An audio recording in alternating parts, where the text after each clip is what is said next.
The light's a bit low for filming, but we've got, I think, a 2.5-3 day storm coming up for the next few days, so this is my last chance to do this job, so we thought we might as well film it. I want to do a lot more soft fruit on this swale. This is Ben Hope. This is a blackcurrant, and it's an amazing producer. It does really, really well here. We've got it throughout 2 of the fruit swales, but I mean, you can see just how beautiful these are. They're just gorgeous. This is about as late as I want to take it, really, in terms of taking cuttings, but I want to basically pretty much treble our output within a couple of years. So we're going to treble our number of plants this year. So literally, most of them are this size. We've got some that are smaller, but we're leaving them well alone.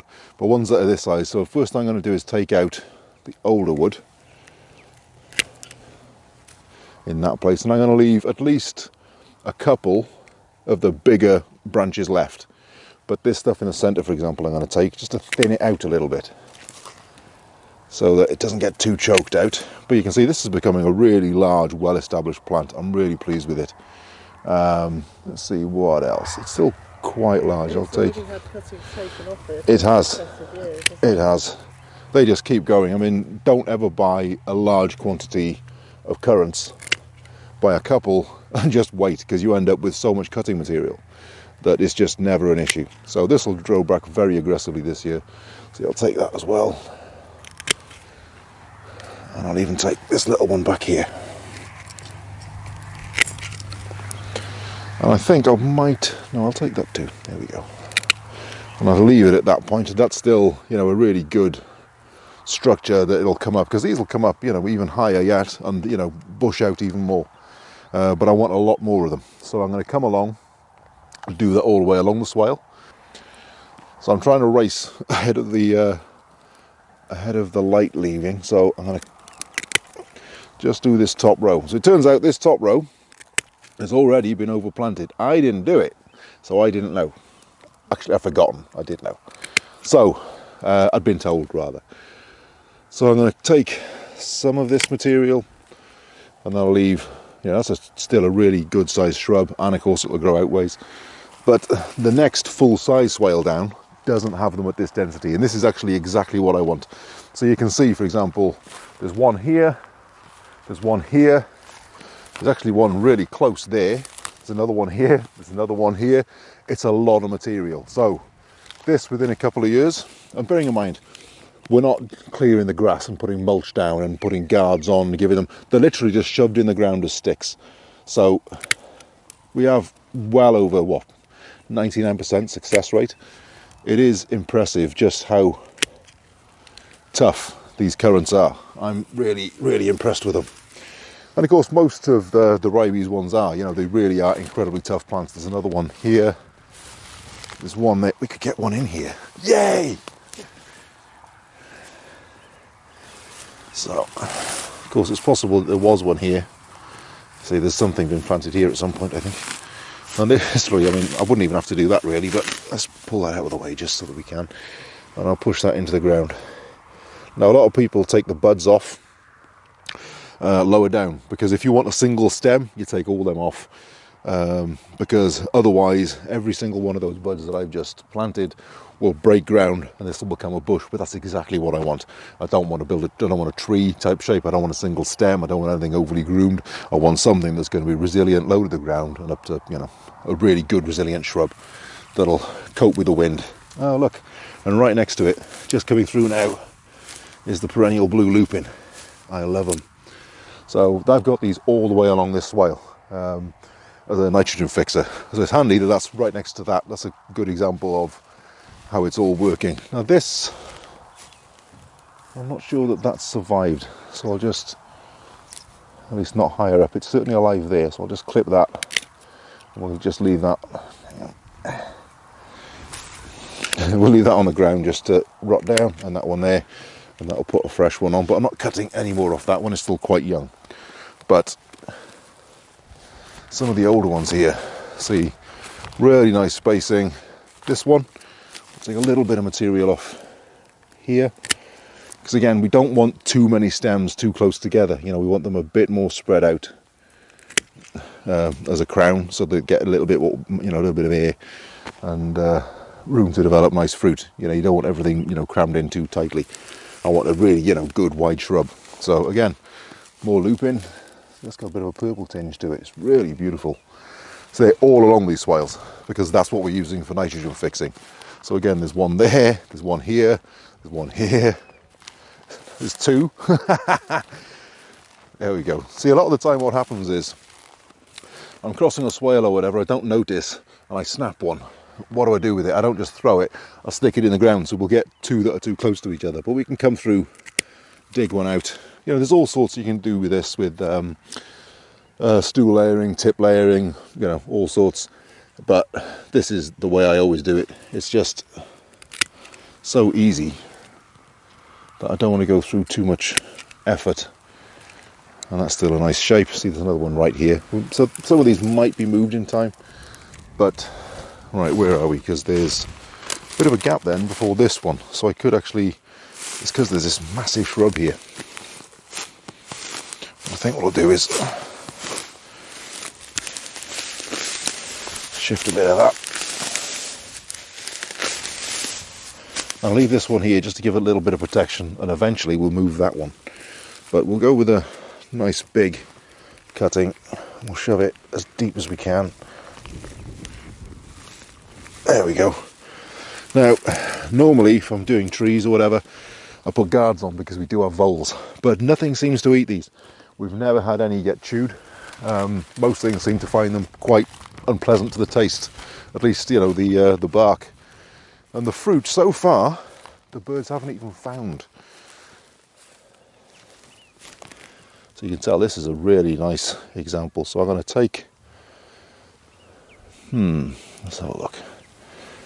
Take some of this lower material. And then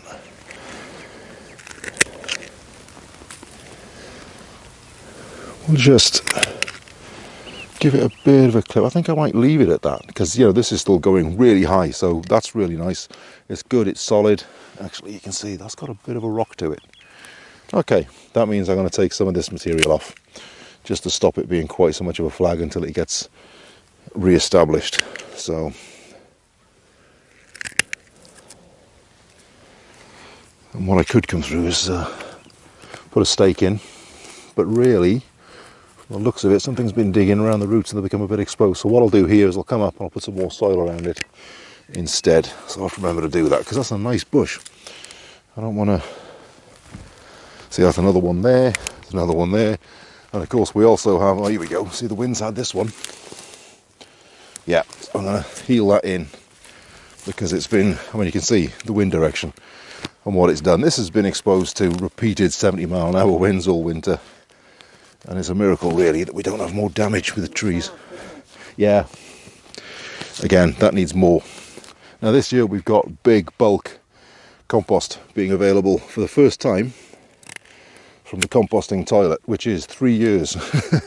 It's a lot of material to come out. So all of these plants, especially the trees, but these as well, will get a good slug of that compost.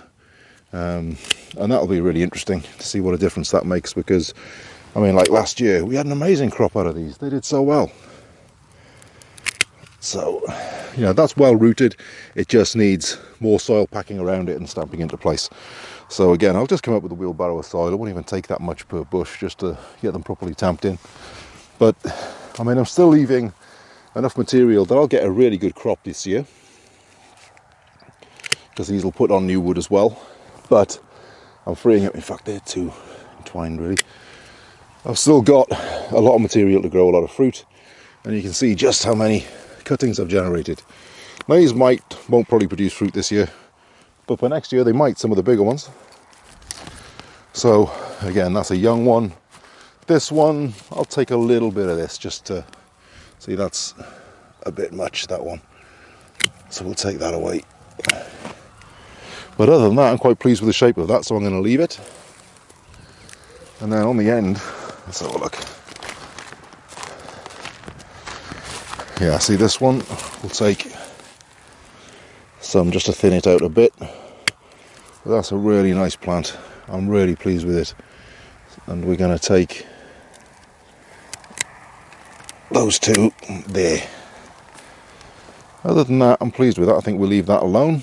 And the one on the end is another veteran. We've had this one a very long time. Ooh. So you can see it's almost like a tree. You know, that again needs healing in. But I'm not going to take too much off this. It's a nice shape already. But you don't want the wood to be too old unless you're trying to make trees, which we will eventually, but we just haven't got the shelter yet. You know, if these things get too big, the wind starts rocking them and we end up with different problems, as you've seen. So we don't want them to be too big, but at the same time, you know, I want a certain amount of size of them. In fact, I'm going to take this down here. There we go. And I'll leave that, I think. So, yeah, so all of these really, the bigger ones, I'm going to come around and put more soil around the base. But let's have a look.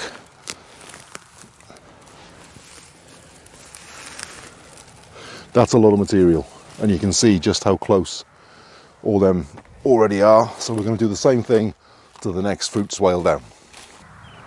So this is the next swale down that I want to fill them in with. So I mean, they're pretty dense already, but we are going to fill in. So here, for example, there's a decent gap. There is a decent gap between those two, but that is a crab apple which you're going to be grafting to. So I don't really want one of these in direct competition with the tree that's going to be there. Whereas this gap here, that's plenty big enough to get one of these in.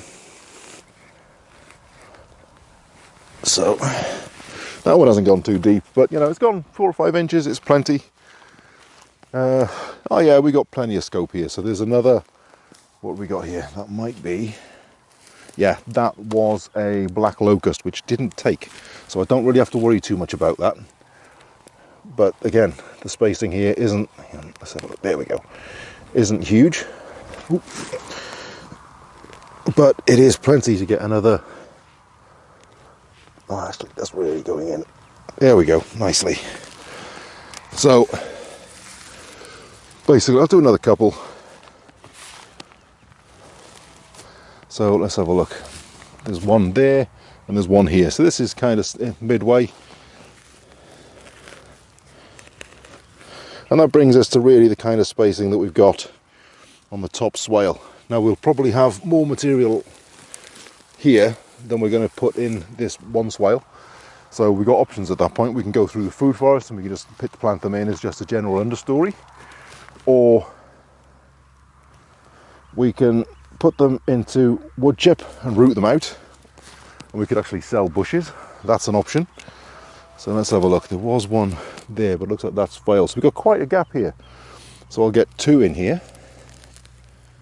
See, we're not playing around with this sort of stuff. We want, you know, large density of fruit production. So on these swales we'll have an overstory of the fruit trees on. So it's like these are strips of food forest. They're also acting more like hedgerows. So we've got all of that, you know, species diversity coming through, and we will in time, once all these are established and they're beyond easy damage, we'll even graze the grease. We'll graze the geese through these, and they'll graze the grass down over the winter, so that come spring they've manured it and all the rest of it, so that by the time the lupin come through, you know, they'll be taken off by then, and by the time the trees start to come through, they'll have been taken off by then. So we've got room for another one here. So it's a here we go. It's a multi-layered system, and as these trees become, you know, bigger and more established, then we can start putting things like thornless blackberry, you know, beneath them, and training the canes up through the foliage so we can actually, you know, access them rather than having to grub around on the ground. Not in any way that's going to be, you know, for sale kind of production, not with the blackberries, but the currants we could, you know, further down the line. That's a distinct possibility, because really by the time these are up and doing the same sort of production as, you know, the bigger ones that we got and the amount they produced last year, I mean, it was kilos of fruit. It was amazing. And at that point the camera died, but you get the idea. It was pretty much just continue on to the end of that row, which I just about had enough material for, and that's it. It all went in, and we've now got 2 complete swales absolutely rammed with soft fruit as an understory with trees over. So those 2 swales effectively finished. I want a bit more shrub layer to put in, but effectively that's it. But that's not really the subject of that video. This one is entirely about just how easy it is to propagate blackcurrant. I mean, literally, it's just cut a stick, stick it in the ground, you've got another bush. It's as simple as that. Yeah, establishing a food forest doesn't have to be that complicated. It doesn't really have to be that expensive. I'll do a video about how we're doing things for a pretty minimal budget at some point, but again, that's the subject for another video. This one was just about the blackcurrant, but really, just get a couple of cuttings or someone to get started. It's the easiest thing in the world.